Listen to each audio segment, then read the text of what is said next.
Welcome to Lecture 5.2, Boundary Conditions for the Heat Equation. Let's begin with a quick review of what we learned at the end of the previous lecture when we solved example 1a, which was the following boundary and initial value problem for the heat equation.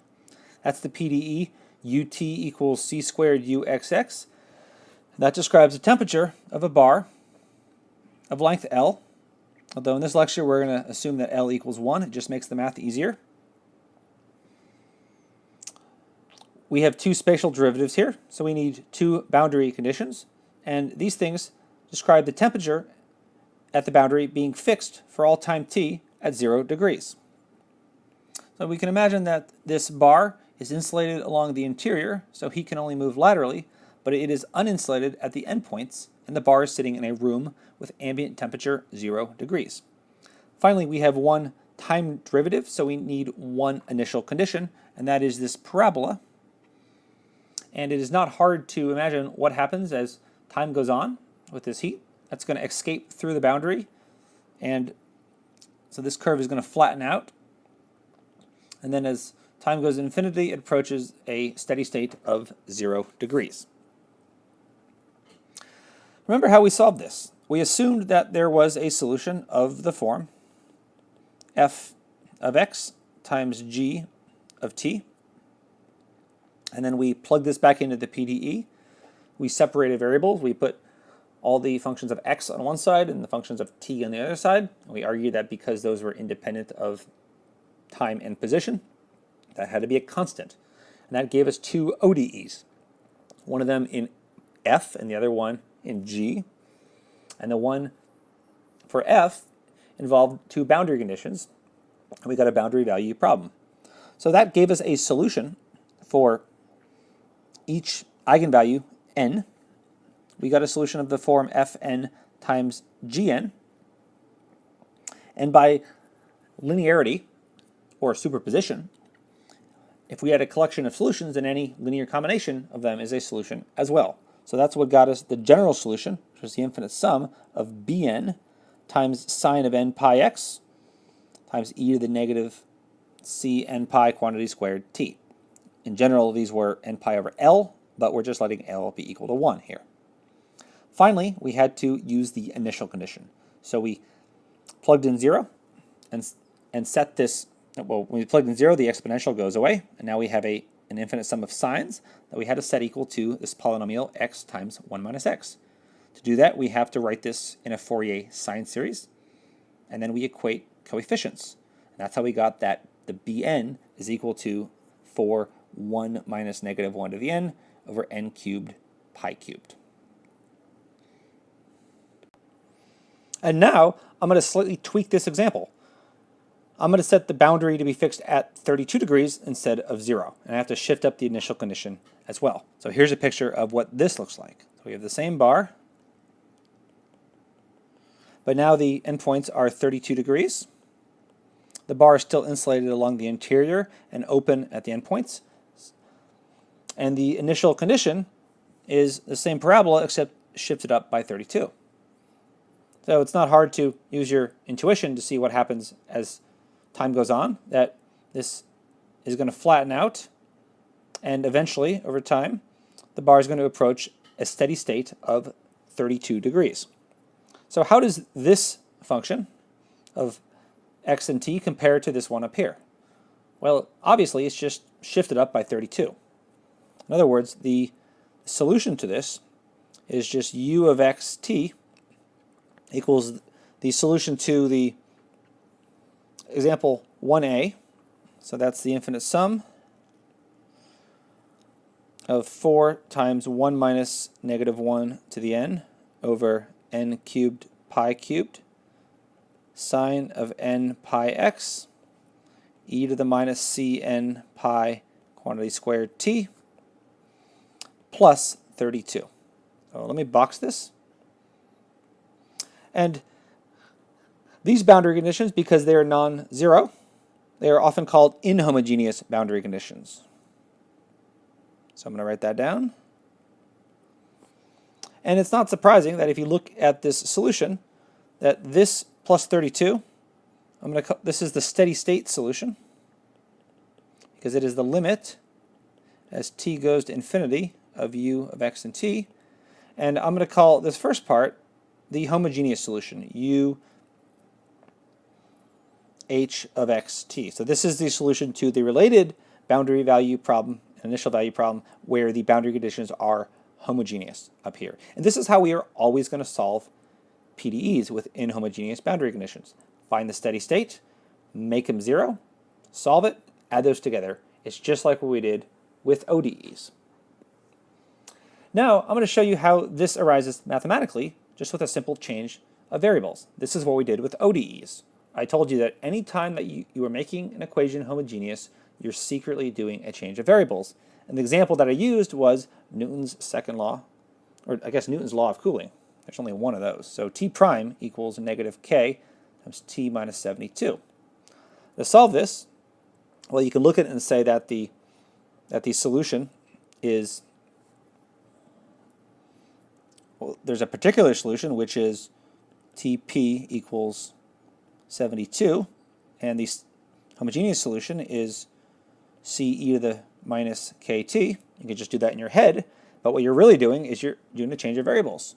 Let's let y be T minus 72, so let's subtract off the steady state solution. And then if you plug this back in, you get that y prime equals negative Ky, and the solution to that is the homogeneous solution. So it's the same thing here. We are going to let v of x and t be the solution to the inhomogeneous equation. Now I should say that the PDE is still homogeneous. There's no other terms here besides u's with derivatives, but the boundary conditions are not. So we're going to subtract off the steady state solution. That's 32. So v is u minus 32. If we do this, then vt is clearly equal to ut, because we're just adding on a constant that goes away with differentiation. And similarly, vxx is equal to uxx. Now let's compute the boundary conditions of v. So v of 0 and t is u of 0 and t minus 32, which is 32 minus 32, and that's equal to 0.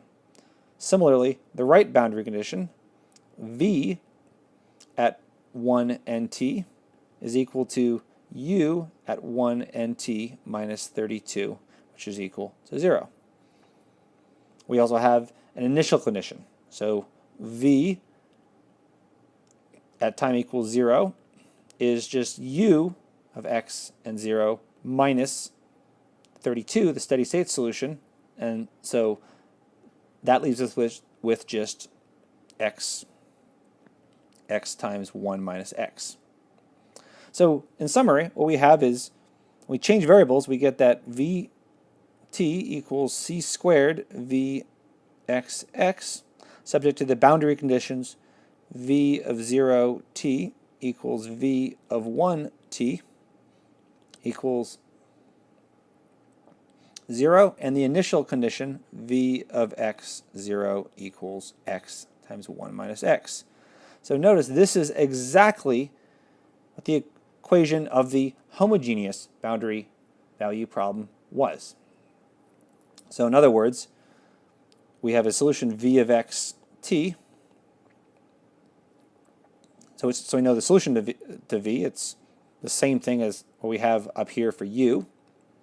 So that's the infinite sum of 4 times 1 minus negative 1 to the n over n cubed pi cubed, sine of n pi x, e to the minus c n pi quantity squared t. And so we conclude right away that, well, that u, which is what we're trying to find all along, is just v plus 32. I'm not going to rewrite that whole thing, but u of x t equals v of xt plus 32. And let me just mention why it's not going to work to do what you might be tempted. It's just to solve this directly using separation of variables, because that does work for ODEs, but that's not going to work for a PDE. And the reason is because think back to how we used these zero or homogeneous boundary conditions. Remember that? So this first one, we wrote as f of 0, g of t equals 0. And we were able to conclude that this was a number multiplied by a function of time that was non-zero, and we got 0, so we said that f of 0 had to be equal to 0. However, down here, if we were to try that, we would get that f of 0 g of t would equal 32. So g of t is going to be some function of time, not a constant, and there's no way we can multiply such a function of t times a number to get the constant function 32. That's not possible. So what that tells us is that there is no solution of this equation of the form a function of x times a function of t, like there is here. I mean, here we have a whole bunch of them. For each n, we have one like this. We don't have that down here because we can't get this 32 out of there. That's always going to stick around. So the moral is, solve the homogeneous equation first, find the steady state solution, which you can do by inspection, and add them together, and that's your final solution. Now, I'm going to slightly tweak the previous example, and I'm going to call it 1c. The only difference is that I'm going to set the right endpoint to be 42, and I'm going to adjust the initial condition accordingly. So in example 1a, we had this bar of length 1, and there was insulation along the interior, but not at the endpoints, and the endpoints were fixed at 0 degrees, and the initial condition was this parabola. And as time went on, this parabola became flatter and heat became flatter and flatter, and in the end it approached a steady state of 0 degrees. Now in this example, we have the same bar. It's insulated along the interior as before, except now the left endpoint is fixed at 32 degrees and the right endpoint at 42 degrees. So maybe it's uninsulated at the endpoints and the left endpoint is outdoors where it's 32, and the right endpoint is indoors in the fridge where it's 42. And finally, the initial condition is this parabola shifted up by 32 minus 10x, so that's going to look something like this. Notice that 32 plus 10x is just a straight line, like this. And using your intuition once again, as time goes on, the temperature of this bar is going to become more uniform and flatten out until, in the limit, it's going to become this straight line solution. It's going to increase linearly from 32 at the left endpoint to 42 at the right endpoint. So this is the steady state solution, 32 plus 10x. Now this is the first time that we have seen a non-constant steady state solution. And that makes sense if you think about what the steady state solution means. It's the limit as t goes to infinity of u of x and t. So when we've had regular ODEs in one variable, time, and we took this limit, if there was a steady state solution, it was constant. But now we have a second variable. So it can certainly happen, and it is, in this case, the case, when you take the limit of that and the variable t goes away, but now you have something that's non-constant in x. The solution to this, not surprisingly, is, so this series of red curves is basically what we have up here, shifted by the steady state solution. So I'm going to write that as uxt equals the steady state solution plus the homogeneous solution. Again, the solution to the homogeneous boundary value problem. And that's 32 plus 10x plus the infinite sum of 4 times 1 minus negative 1 to the n over n cubed pi cubed sine of n pi x e to the minus c n pi quantity squared t. So let me box that. So as before, we use the same method. We solve the homogeneous part first, find a steady state solution, and add them together. I want to finish this slide by just showing you how this follows from a change of variables, like we did in the previous slide. So now I'm going to let v, as before, just be the solution and subtract off the steady state solution, which is 32 plus 10x. So minus 32 minus 10x. Now Vt equals ut, because adding these terms that don't involve t doesn't change the time derivative. And Vxx equals uxx, because even though this has an x, there's only one power of x and there's no x squared. Let's check the boundary conditions. So v of 0 and t equals u of 0 and t minus, what is it? So minus the steady state solution, which is 32 minus 10 times 0, which is 32 minus 32 minus 0. So that's 0. And then v at x equals 1 and t equals u at x equals 1 and t minus 32 minus 10 times 1. So that's minus 32 minus 10 times 1, and that's 42 minus 32 minus 10, which is 0. So this always happens. Finally, the initial condition right here is just v of x0 equals u of x0, which is clearly just x times 1 minus x, and we subtract off that part. So it's x times 1 minus x. So in other words, in v, once we do this change of variables by subtracting off the steady state, what we get is exactly the homogeneous boundary value problem. So as before, u of xt is going to be v of xt plus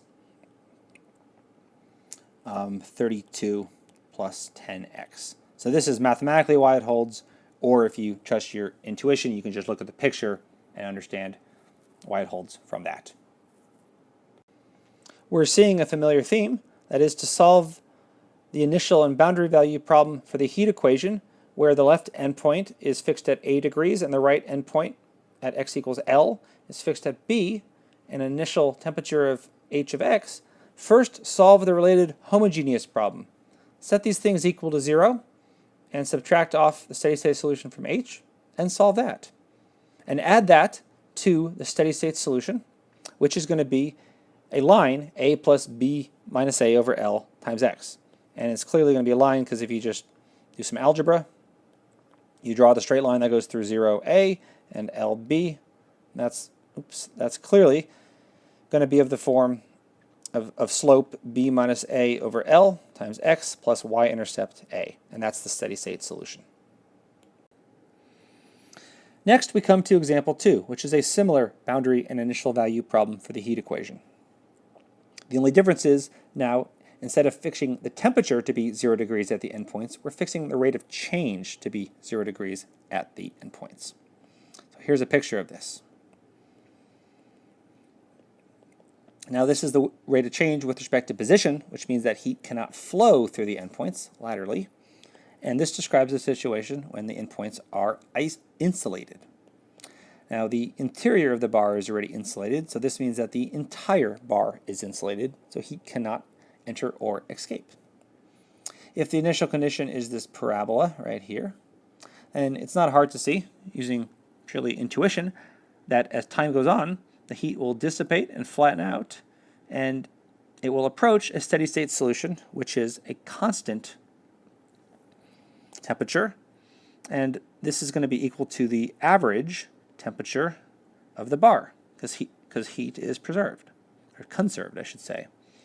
And I'm going to call this A naught over 2, and that should not surprise you. More on this later. So let's write that down.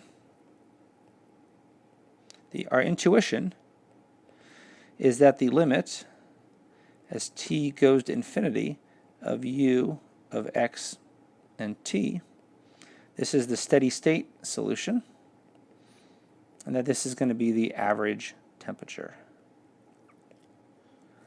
Now let's solve it. So I'm going to assume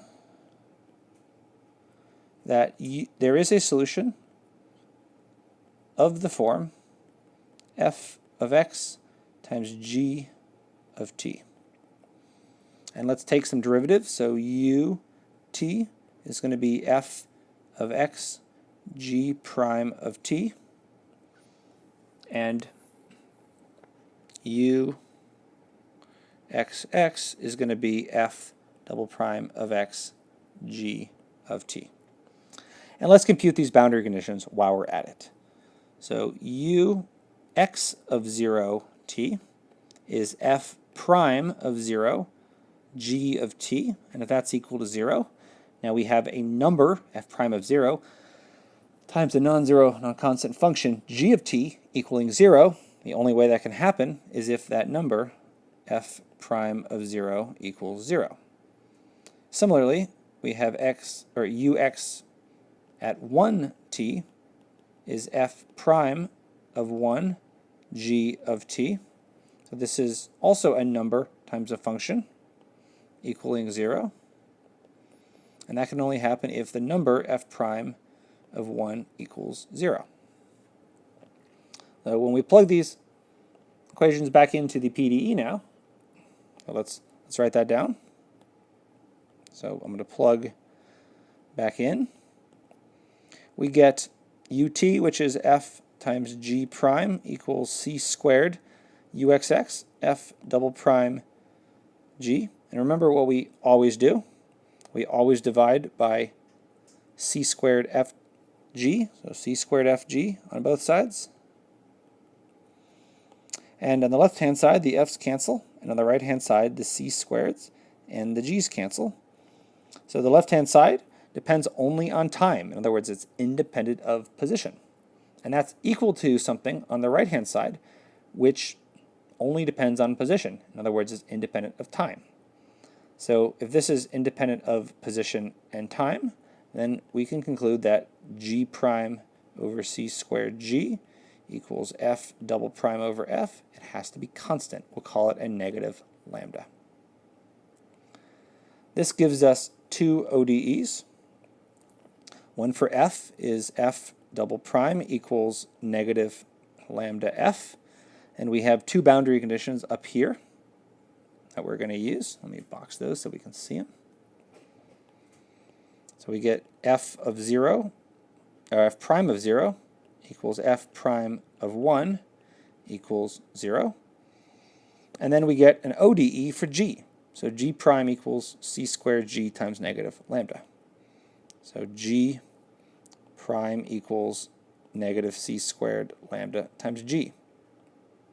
So we know how to solve this first equation. This is just a Sturm-Liouville equation, or just a boundary value problem. We did this exact one in lecture 4.1 on boundary value problems, although I guess it was with L instead of 1. So we got that lambda was equal to n pi, in general, n pi over L squared. So L is 1. So n pi squared. I'm going to call that lambda n. These were the eigenvalues, and the eigenfunctions were fn of x equals cosine of n pi x. And we got this for n equals 0, 1, 2, etc. Because when n equals 0, we got a constant function that was non-zero. Now we can update g, so g prime equals negative c n pi quantity squared times g, and this is just exponential decay.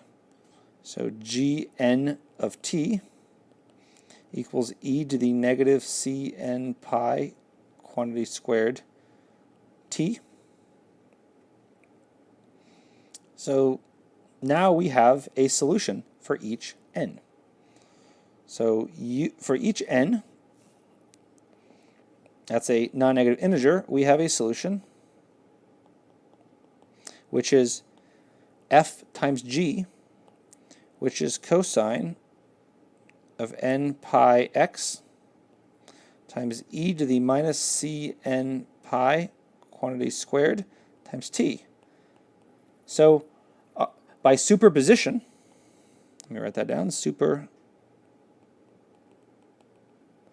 our final solution, or at least I should say our general solution, because our general solution satisfying the boundary condition, because I have not yet used the initial condition. The general solution is u of x t is the infinite sum from n equals 0 to infinity. I'm going to pull out the n equals 0 term, which is a constant, and just call that a naught over 2, because why not? So plus the infinite sum of, let's call this an cosine of n pi x times e to the minus c n pi quantity squared times t. So this is our general solution. It describes all functions that satisfy the heat equation with these boundary conditions before we impose what the initial condition is. Here is that general solution typed up. I ran out of room, so I'm using a new slide. Let me sketch once again what this situation looks like. So here's that bar. It's insulated at its endpoints and along the interior. Its unit length, and the initial condition looks like this, and then over time this is going to flatten out and approach the average value. Now all we have to do is use this initial condition. So let's plug this in and do that. So let's plug in t equals 0. If we do this, we get that u of x 0. Let's think about what happens. This exponential function just goes away, turns into 1, and we are left with a Fourier series involving cosines. So a naught over 2 plus n equals 1 to infinity of an cosine of n pi x, and we have to set that equal to this function x times 1 minus x.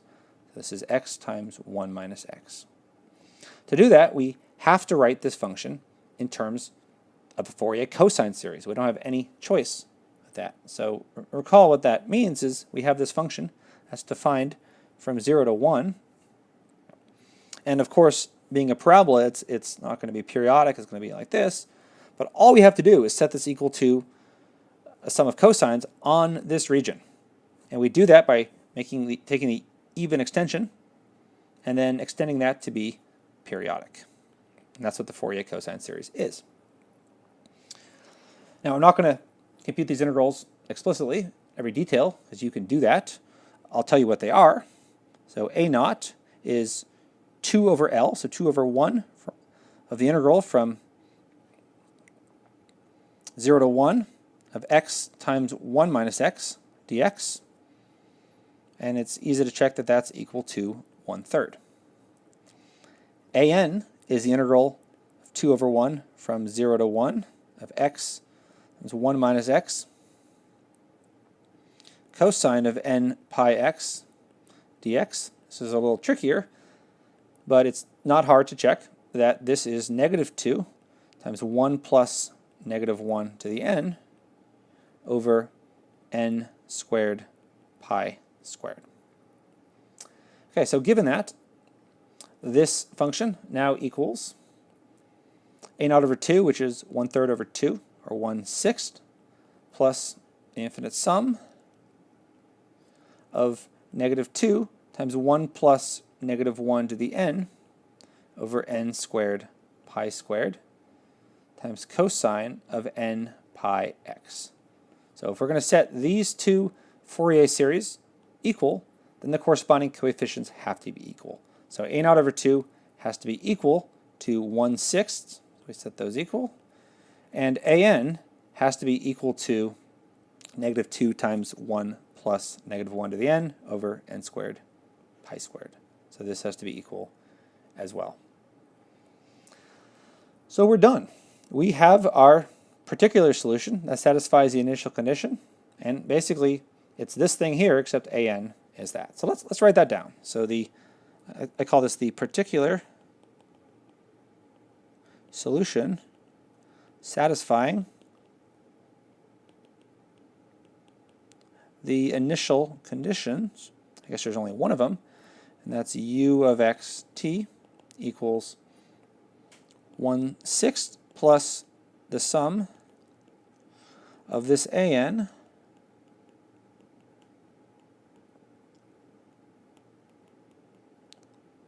times cosine of n pi x times e to the minus c n pi quantity squared times t. So that's our particular solution. Notice that as time goes on, each of these cosine waves is killed off by this exponential function, which acts as a damper. And what we are left with is this 1/6.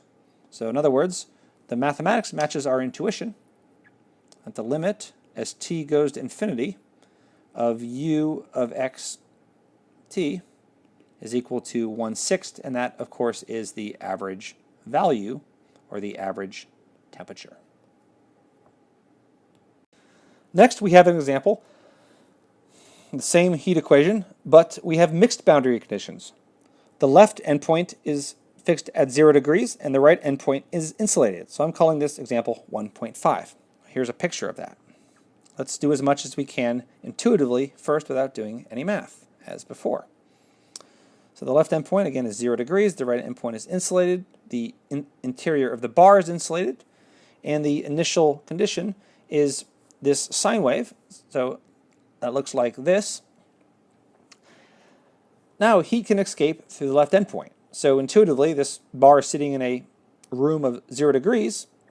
And as time goes on, this heat is going to flatten out. And in the long term, it will approach 0 degrees. And that's what should happen mathematically. Let's verify this. I'm not going to go through every single detail of separating variables. I just want to highlight the differences, and hopefully by now you've seen enough that you can follow along. So when we plug this back in, well, I'm going to at least say that we're going to let u of x t equal f of x g of t again. And we plug this back in, we are going to get f double prime over f equals, let's see, g prime over c squared g equals negative lambda. As before, nothing's going to change except these boundary conditions. Now we have this first one, u of 0 t is going to be f of 0 g of t being 0. That's going to tell us that f of 0 equals 0. And the next one is going to tell us the opposite, that u x of 1 t is going to be f prime of 1 g of t. And if that's 0, then f prime of 1 equals 0. So now we have the boundary value problem as before, f double prime equals negative lambda f, but our boundary conditions are different. We have f of 0 equals 0, and we have f prime of 1 equals 0. So these are mixed boundary conditions. And the equation for g is the same. So g, well, actually before we do that, let me just tell you what the answer of those to this boundary value problem is. We did this in the lecture on boundary value problems. So you may recall that lambda is now equal to n plus 1/2 times pi quantity squared. In general, it was that divided by L, but L is equal to 1. So I'm going to call that lambda n. And then sine, well, the eigenfunction, so I'm going to step ahead. The eigenfunction, fn of x, is sine of n plus 1/2 times pi times x. Okay, so now we can update function g. So g is going to be equal to negative c squared lambda g, which is negative n plus 1/2 squared pi squared, I forgot my c squared g. And the solution to that, that's just an exponential function. So gn of t is e to the negative cn plus 1/2 pi quantity squared t. So now we have for each n, so for each n equals starting at 0, we could start at 1 if we wanted to make this an n minus 1/2, but it doesn't really matter. We have a solution un of x t, which is fn of x gn of t, which is sine of n plus 1/2 times pi times x times e to the minus c times n plus 1/2 pi quantity squared times t. So our final solution, I don't want to say our general solution, because again we have not used the initial condition yet. So our general solution is u of x t, this is the infinite sum from n equals 0 to infinity of, I'm going to call it a or b, how about bn, un of x t. So that's the infinite sum of n equals 0 to infinity of bn sine of n plus 1/2 pi x times e to the minus c n plus 1/2 pi quantity squared t. Okay, now what? What do we have left? We have the initial condition. Let's plug in 0 and see what happens. So let's plug in t equals 0. And if we do that, we get u of x 0. When we plug in 0, the exponential function goes away. N equals 0 to infinity of bn sine of n plus 1/2 pi x. We have to set that equal to the initial condition, which is sine of pi x over 2. So this is sine of pi x over 2. Now I intentionally did not make this a complicated thing where you'd have to compute a Fourier series because of these half integer things, but I claim this is, oh, I got to put a 5 in front, don't I? Yeah, because there's a 5 right there.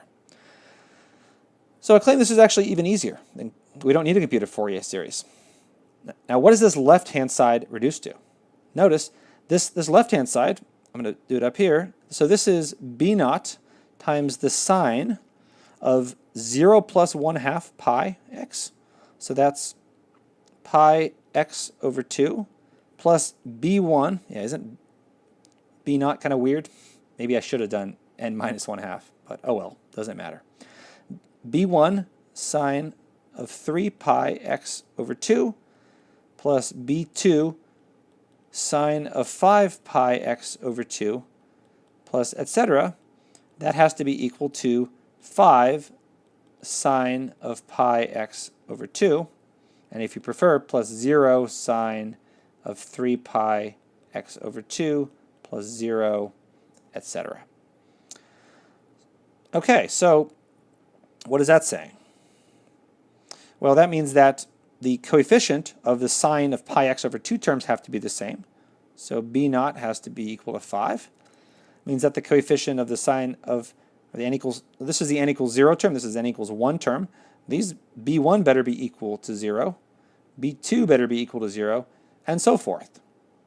So all of the bn's are equal to 0, except the n equals 0 term. So in other words, bn equals 0 for n bigger than 0, and b0 equals 5. So our final solution is u of xt. It just contains one term. We don't need an infinite sum. We shouldn't put an infinite sum there. It's one term. So here's our, let me box our general solution. It's just the n equals 0 term.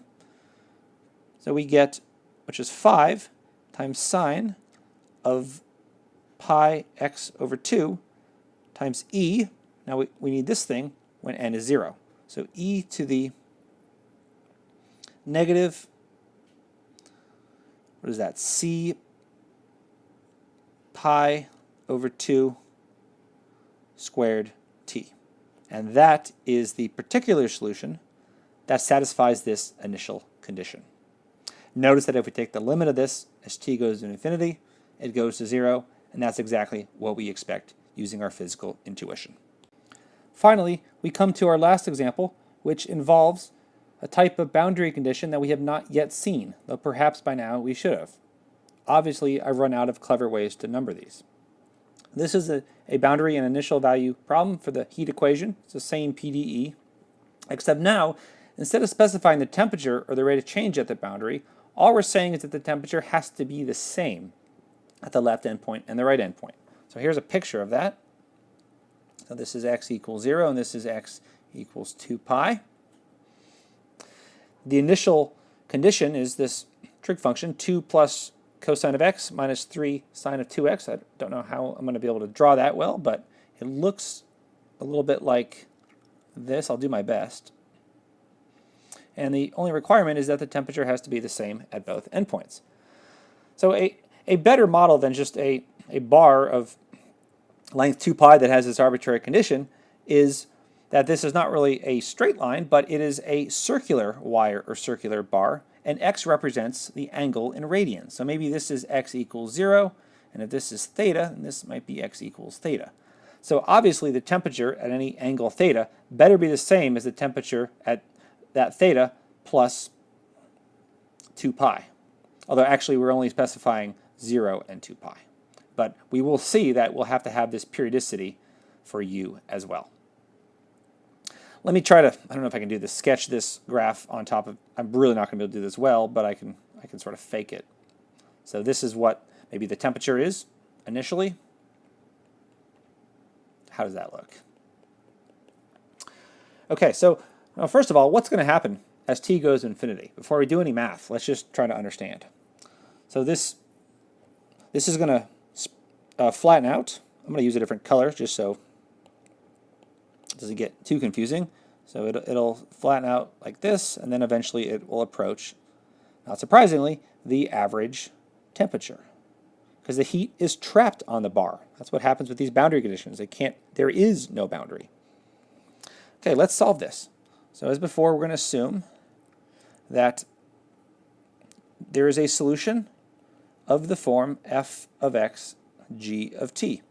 Let's take derivatives and plug it back in. So ut equals f of x g prime of t, and uxx equals f double prime of x g of t.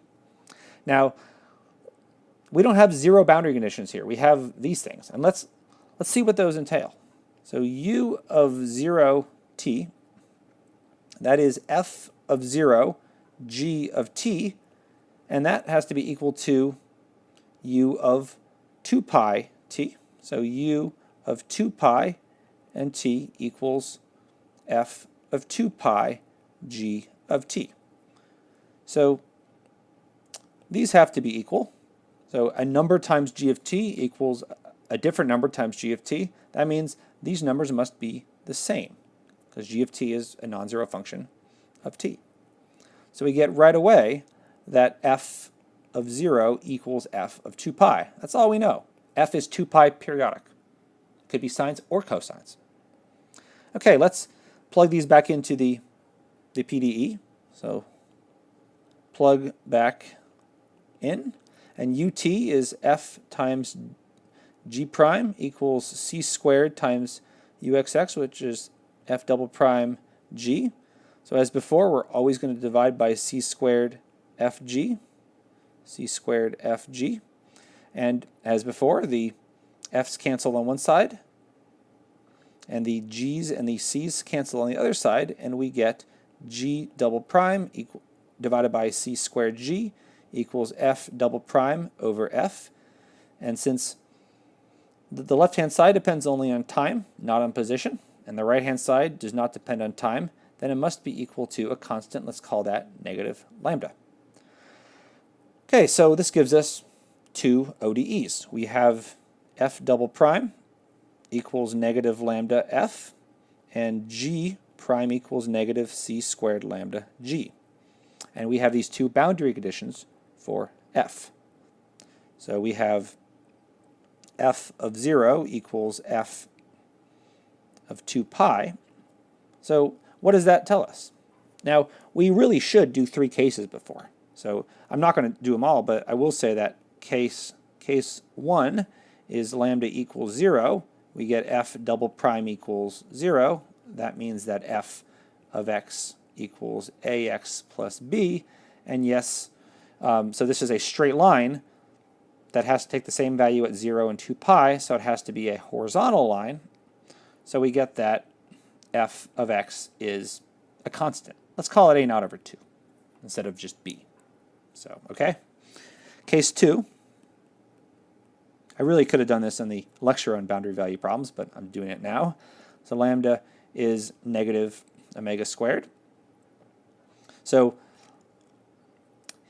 now we have f double prime equals omega squared f. So this is Cinches and Kosh's, and Cinches and Kosh's are not periodic, and so I'll just say f of x equals a cosh of omega x plus b sinh of omega x, and then I'm going to say dot dot dot f of x equals 0 with these periodic boundary conditions. That's a good exercise. I'm not going to do it. So finally, the last case is case 3. Lambda equals omega squared. So we have f double prime equals negative lambda omega squared f. And we get that f of x equals a cosine of omega x plus b sine of omega x. Okay, now what? So using those boundary conditions, well, remember that this is a single sine and cosine wave. That's shifted with a different amplitude if you want. And the only thing that we know is that f of 0 equals f of 2 pi. So cosines or sines will work as long as the frequency is correct. So this thing here has period t, which is 2 pi over omega, right? And this condition here, these boundary conditions, tell us that the period of f better be, well, it could be 2 pi, but it could be 2 pi over n. So 2 pi over omega equals 2 pi over n. That tells us that omega equals n. So that's what we get for omega. So in other words, we get that lambda equals omega squared, which is n squared. So omega equals n, and lambda equals n squared. So those are our eigenvalues. So now we have for each n, 0, 1, 2, etc., we have fn of x is, I'm going to call it an cosine of nx plus bn sine of nx, and we get that gn of x. So this is now equal to negative c squared n squared g. So gn of x is e to the negative c squared n squared t. And I'm leaving the a and the b both in here and not putting a c here. And that doesn't matter. They're going to get absorbed. So finally, we have so u of x and t is the infinite sum from n equals 0 to infinity of, what do I want to call it? How about an cosine of nx plus bn sine of nx times e to the minus c squared n squared t. And if you want, actually, how about instead of n equals 0, why don't I start at n equals 1 and I add a naught over 2 in there? Because it doesn't matter what we call that constant term. So this is our general solution right here. Now let's find the particular solution that satisfies the initial condition. So this is going to be just like what we did before. We are going to plug in t equals 0. So if we do that, we get that u of x 0. So now we have a naught over 2 plus n equals 1 to infinity of an cosine of nx plus bn sine of nx. We have to set that equal to the initial condition, which is 2 plus cosine of x minus 3 sine of 2x. So if this Fourier series with infinitely many terms equals this Fourier series with only 3 non-zero terms, then that tells us that this 2 better be a naught over 2. This 3, oh, I missed one.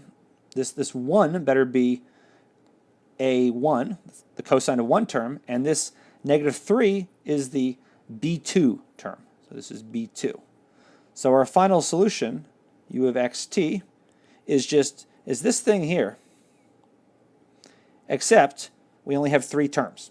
We have the constant term, which is 2, so that's 2. And then we have the a1 term, so that's equal to 1, so plus 1 times cosine of x times e to the negative c squared 1t. So e to the negative c squared t. And then we have a assigned term, so the n equals 2 term. So this is minus 3 times sine of 2x, put a dot here so you can tell, times e to the negative c squared 2 squared t, so negative 4c squared t. And this is our final solution, our particular solution that satisfies the periodic boundary conditions.